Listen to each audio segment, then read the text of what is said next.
উত্তর কোরিয়া নাম শুনলেই মাথায় এমন এক রহস্যময় দেশের কথা আসে যা দুনিয়া থেকে প্রায় পুরোপুরি বিচ্ছিন্ন। এমন এক বদ্ধ দেশ যেখানে বাইরের মানুষের যাওয়া প্রায় অসম্ভব। ভেতরে কি চলছে, সেখানে কি ধরনের কর্মকাণ্ড ঘটছে, তার সঠিক তথ্য বিশ্বের কাছে খুব কমই পৌঁছায়। কিন্তু এই রহস্যময় অন্ধকারের মধ্যেই একটি কাজ ক্রমাগত চলছে যা পুরো বিশ্বকে দুশ্চিন্তায় ফেলে দিয়েছে: গোপন অস্ত্র গবেষণা। উত্তর কোরিয়ার নেতা কিম জং উন দীর্ঘ সময় ধরে একটি কথাই বলে আসছেন: তার দেশ এমন সব অস্ত্র তৈরি করবে যা দেখে শত্রু দেশগুলো কেঁপে উঠবে। বছরের পর বছর ধরে উত্তর কোরিয়া ক্রমাগত মিসাইল টেস্ট করে যাচ্ছে এবং প্রতিটি পরীক্ষার পর পুরো বিশ্বের নজর তাদের উপর আটকে যায়। কিন্তু 2025 সালের শুরুতে যে খবর সামনে এসেছে তা সত্যি পুরো বিশ্বকে কাঁপিয়ে দিয়েছে। 2025 সালের জানুয়ারিতে উত্তর কোরিয়া ঘোষণা করে যে তারা সফলভাবে একটি নতুন হাইপারসনিক ব্যালিস্টিক মিসাইল পরীক্ষা করেছে, যার নাম হুয়াসং এক্স। এই মিসাইলের সবচেয়ে ভয়ঙ্কর বৈশিষ্ট্য হলো এর গতি। বলা হচ্ছে যে এই মিসাইল শব্দের গতির চেয়ে প্রায় 10 গুণ বেশি দ্রুত চলতে পারে। অর্থাৎ আপনি যদি এখন আকাশের দিকে তাকান, তবে হতে পারে এই মিসাইলটি আপনার চোখের সামনে দিয়ে চলেও গেছে এবং আপনি জানতেই পারলেন না। এর গতি এতটাই বেশি যে বিশেষজ্ঞদের মতে এটি মাত্র 25 মিনিটের মধ্যে আমেরিকার মূল ভূখণ্ডে পৌঁছে যেতে পারে। এই কারণেই এই খবরের পর ওয়াশিংটনে তোলপাড় সৃষ্টি হয়েছে। তবে হুয়াসং এক্স কোনো সাধারণ মিসাইল নয়, এর প্রযুক্তি বেশ ভিন্ন। শুরুতে এটি একটি রকেট বুস্টারের সাহায্যে উপরে ওঠে। এরপর এতে থাকা একটি বিশেষ ইঞ্জিন সক্রিয় হয়, যা একে একটি হাইপারসনিক গ্লাইড ভেহিকেলে পরিণত করে। এই গ্লাইড ভেহিকেলটি বাতাসের মধ্যে অত্যন্ত দ্রুত গতিতে এগিয়ে চলে। কিন্তু সবচেয়ে বড় সমস্যা এর গতি নয়, বরং এর অনিশ্চিত গতিপথ। এটি ওড়ার সময় নিজের রাস্তা পরিবর্তন করতে পারে, তাই রাডার সিস্টেম এবং মিসাইল ডিফেন্স সিস্টেমগুলোর পক্ষে একে ট্র্যাক করা অত্যন্ত কঠিন হয়ে পড়ে। অর্থাৎ এমন একটি অস্ত্র যা দেখাও যায় না এবং যার অভিমুখ বা দিক সম্পর্কে ধারণা পাওয়াও সহজ নয়। আমেরিকার সবচেয়ে উন্নত ডিফেন্স সিস্টেমগুলোর মধ্যে থার্ড এবং প্যাট্রিয়ট মিসাইল সিস্টেম অন্তর্ভুক্ত রয়েছে। কিন্তু প্রতিরক্ষা বিশেষজ্ঞদের মতে হুয়াসং এক্সের গতি এতটাই বেশি যে এটি এই সিস্টেমগুলোর রিয়্যাক্ট করার আগেই নিজের টার্গেটকে ধ্বংস করতে পারে। এই মিসাইলের আরও একটি বিপজ্জনক ব্যাপার হলো এর প্যালোড সক্ষমতা। রিপোর্ট অনুযায়ী এটি প্রায় 1 টন পর্যন্ত নিউক্লিয়ার ওয়ারহেড বহন করতে পারে।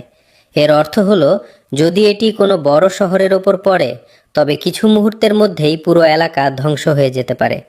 এই খবর পৃথিবীতে ছড়িয়ে পড়ার সাথে সাথেই ইউএস ডিপার্টমেন্ট অব ডিফেন্সে জরুরি ভিত্তিতে একটি মিটিং ডাকা হয়।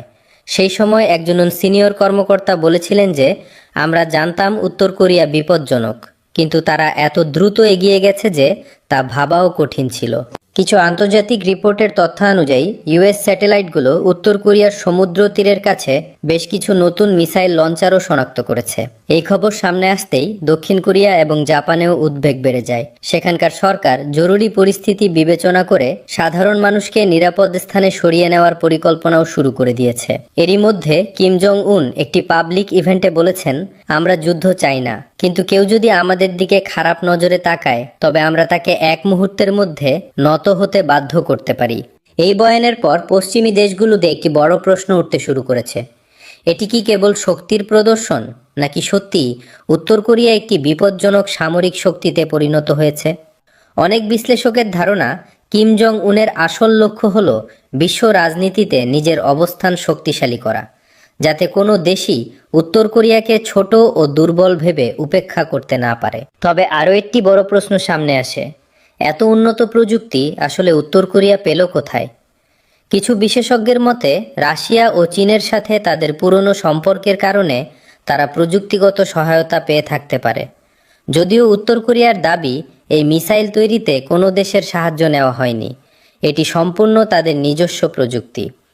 তবুও অনেক প্রতিরক্ষা বিশ্লেষক মনে করেন এর নকশায় রাশিয়ার হাইপারসনিক প্রযুক্তি এবং চীনের DF-ZF গ্লাইড ভেহিকেলের মতো প্রযুক্তির ছাপ দেখা যায়। এই মিসাইল কেবল আমেরিকার জন্যই হুমকি নয়, দক্ষিণ কোরিয়া এবং জাপানও এর আওতায় পড়ে, কারণ এই দুই দেশে থাকা ইউএস মিলিটারি বেসগুলো উত্তর কোরিয়া থেকে খুব বেশি দূরে নয়।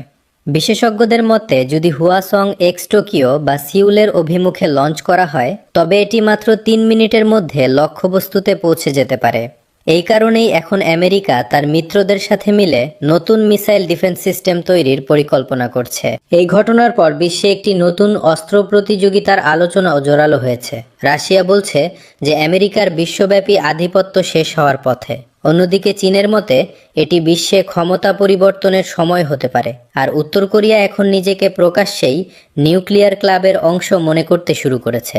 বিশ্বের বড় দেশগুলো এখন এটি ভাবতে বাধ্য হচ্ছে যে যদি একটি ছোট দেশ এত দ্রুত এত শক্তিশালী প্রযুক্তি তৈরি করতে পারে তবে আগামী সময়ের যুদ্ধের ভবিষ্যৎ কেমন হবে। হুয়াসং এক্স আজ বিশ্বের সবচেয়ে আলোচিত অস্ত্রগুলোর একটি হয়ে দাঁড়িয়েছে।